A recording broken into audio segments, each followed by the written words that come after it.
Tired of dealing with annoying flies, fruit flies, and gnats in your home? The Zevo Flying Insect Trap is your ultimate solution. Don't wait. Check out the link in the video description now to get your Zevo Flying Insect Trap on Amazon and enjoy a bug-free home today. Courtney Perkins and Elliot Garrett always wanted a baby. The couple was ready to settle down and start a family.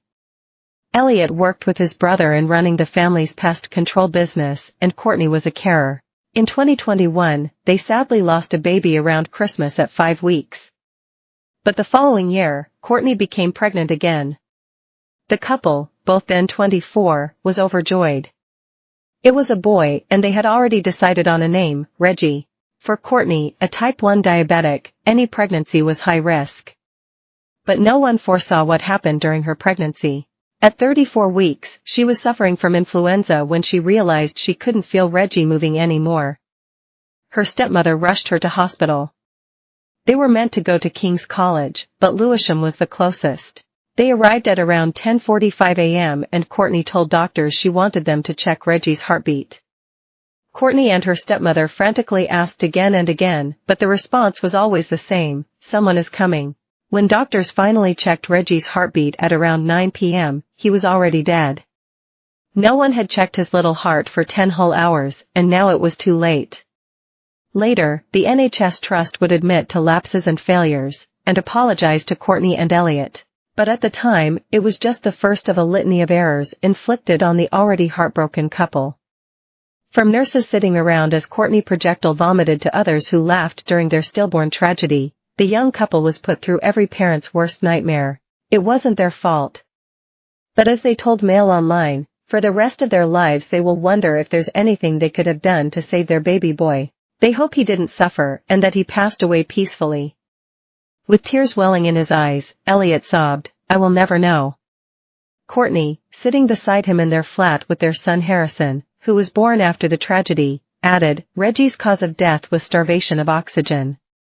He suffocated inside me, where he should have been safe. I blame myself." The couple is planning to sue Lewisham and Greenwich NHS Trust for the failings it has admitted to.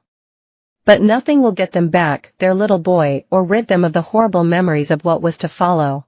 Their nightmare began just before Christmas, on December 20th, 2022. Courtney told Mail Online, after the doctors couldn't find a heartbeat, there was no sympathy at all. They didn't even say, "Sorry, there's no heartbeat." Then on December 23rd, they started to induce labor. Even then there was no compassion from the midwife. They didn't let anyone in the room. He didn't give an explanation. Just, "No family allowed."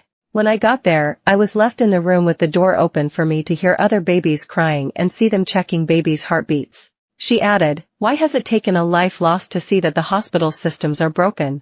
Last year, Courtney gave birth to a beautiful baby boy called Harrison, this time at King's College Hospital, yet the couple are still scarred by the stillbirth and the litany of errors doctors, midwives, and nurses made. They blame themselves for not being able to save their son, and are reminded of what he would have been like as they care for their other child. Courtney's heartbroken fiancé Elliot also revealed the pain they face on a daily basis.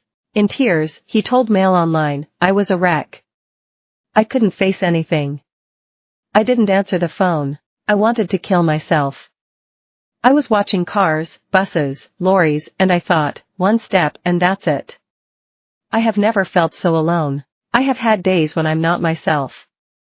The Elliot that people know isn't there. I don't recognize myself. I'm going to live the rest of my life without a life that I helped make. Why do I get to live mine, but Reggie doesn't? I always said I couldn't wait to take Reggie to see Charlton Football Club play. I will never get to do that. It's hard because of your daily activities. I push Harrison on the swings, and I think, your brother should be there with you. It's not just a physical trauma, it's a mental one. I've had nightmares and flashbacks reliving memories of walking down the church aisle carrying Reggie. I relive it all the time. All we have are photos. We go to the cemetery every week. That's how we are going to see our son. The first time we took Harrison, I bawl.